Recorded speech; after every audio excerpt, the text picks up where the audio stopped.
क्या आपको लगता है कि बाबा रामदेव की पतंजलि की हर दवा पूरी तरीके से भरोसेमंद है? तो जरा रुकिए, क्योंकि अब ऐसे खुलासे सामने आए हैं जिन्होंने कई बड़े सवाल खड़े कर दिए कि जिन दवाओं के प्रचार पर आपत्ति जताई गई, जिन पर कार्रवाई हुई और जिनके दावों पर जांच चल रही है, वही दवाइयां आज भी कई दुकानों पर धड़ल्ले से खुलेआम बिक रही हैं। तो आखिर ये कैसे हो रहा है? क्या नियम सिर्फ कागजों तक सीमित है? क्या करोड़ों लोगों की सेहत से जुड़े दावों की सही जांच हो रही, या फिर मार्केटिंग के दम पर सब कुछ चलता जा रहा है?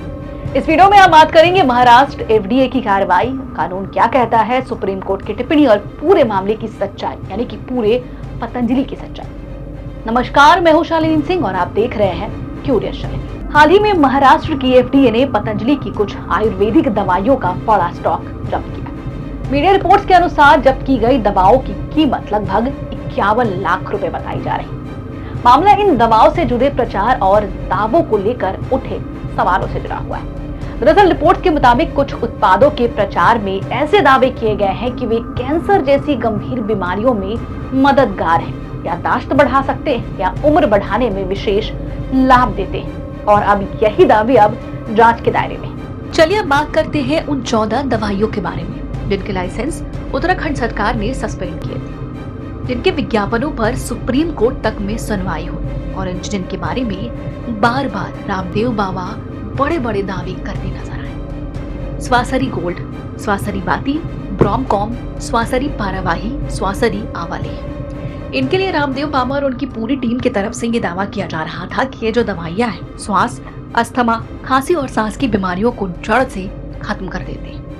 मुक्तावती एक्स्ट्रा पावर और बीपी ग्रिड। इन दवाइयों के लिए यह दावा था कि हाई ब्लड प्रेशर को पूरी तरीके से कंट्रोल करने और हृदय रोग से मुक्ति करने के लिए ये दवाई सबसे बेहतरीन है। आप एलोपैथी छोड़ दें, आप होम्योपैथी छोड़ दें, सिर्फ रामदेव बाबा का ये 2 दवाएं उपयोग करें तो आपका ब्लड प्रेशर जो है पूरी तरीके से कंट्रोल हो सकता है। ये दावा था रामदेव बाबा और उनकी पूरी टीम का। उसके बाद अगली दवाई आती है मधुनासिनी एक्स्ट्रा पावर और मधुकृत।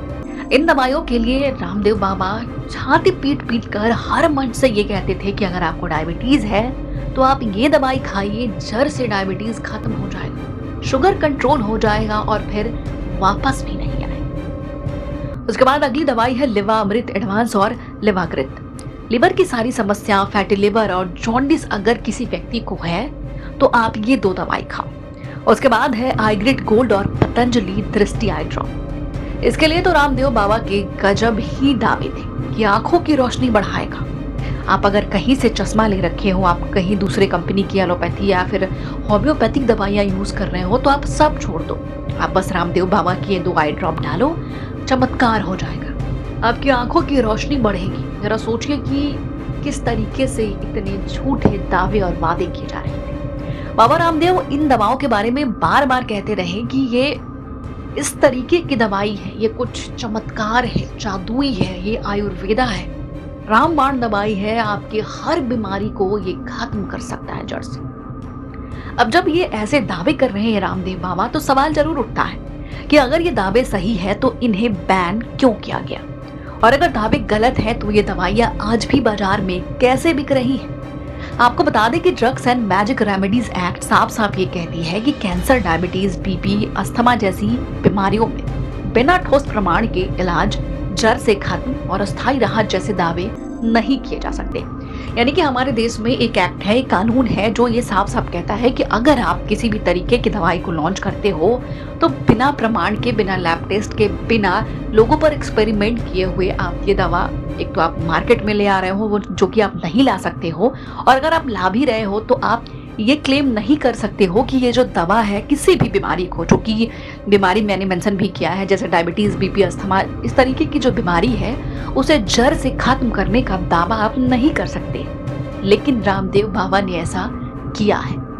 रामदेव बाबा ने सारे रूल्स जो है उनको ताक पर रखे और प्रोडक्ट धड़ल्ले से खुलेआम बाजार में बिक रहा है और लोग खरीद भी रहे हैं। सुप्रीम कोर्ट ने इस मामले में कई बार कड़ी टिप्पणी की। अदालत ने कहा था कि उपभोक्ताओं की सेहत से खिलवाड़ बर्दाश्त नहीं किया जाएगा। भारत में मैजिक रेमेडी यानी कि ऑब्जेक्शनेबल एडवर्टाइजमेंट एक्ट ऐसे विज्ञापन पर रोक लगाता है जिनमें बिना पर्याप्त वैज्ञानिक प्रमाण के कैंसर, डायबिटीज जैसी गंभीर बीमारियों के इलाज या चमत्कारी दवा के असर का दावा किया जाता है। कानून का उद्देश्य यही है कि आम लोगों को भ्रामक चिकित्सा दावों से बचाया जा सके, उन तक सही दवाइयों का इस्तेमाल पहुंचाया जा सके। तो सवाल ये भी उठता है कि अगर किसी दवा के प्रचार पर आपत्ति है तो ये बाजार में कैसे बिक रही? इसका जवाब नियामक व्यवस्था और अनुमति प्रक्रिया से जुड़ा है। आयुर्वेदिक दवाइयों के विज्ञापन और दावों की निगरानी अलग अलग सरकारी एजेंसियों और नियमों के तहत होती है। पिछले कुछ वर्षों में इस व्यवस्था को लेकर भी बहस होती रही। आपको बता दें कि इसी संदर्भ में सुप्रीम कोर्ट ने भी भ्रामक चिकित्सा विज्ञापनों पर कड़ी टिप्पणी की थी और कहा था कि उपभोक्ताओं के स्वास्थ्य से जुड़े मामलों में नियमों का सख्ती से पालन होना चाहिए। अदालत ने सरकार और संबंधित संस्थाओं में ऐसे मामलों में प्रभावी कार्रवाई सुनिश्चित करने को कहा था। आलोचकों का कहना है कि यदि किसी कंपनी पर बाद में जुर्माना लगता है तब वह बड़े पैमाने पर बिक्री कर चुकी होती है, इसलिए केवल कार्रवाई करना ही नहीं बल्कि समय रहते गलत दवाओं को रोकना भी उतना ही जरूरी है। तो आखिरकार चाहे दवा एथोलॉजी हो, आयुर्वेदिक हो या फिर किसी अन्य चिकित्सा पद्धति से हो, सबसे महत्वपूर्ण बात यह है कि उसके दावे विश्वसनीय, नियामक और प्रमाण पर आधारित हो, क्योंकि स्वास्थ्य मामलों में प्रचार नहीं बल्कि प्रमाण और पारदर्शिता सबसे अधिक मायने रखते हैं।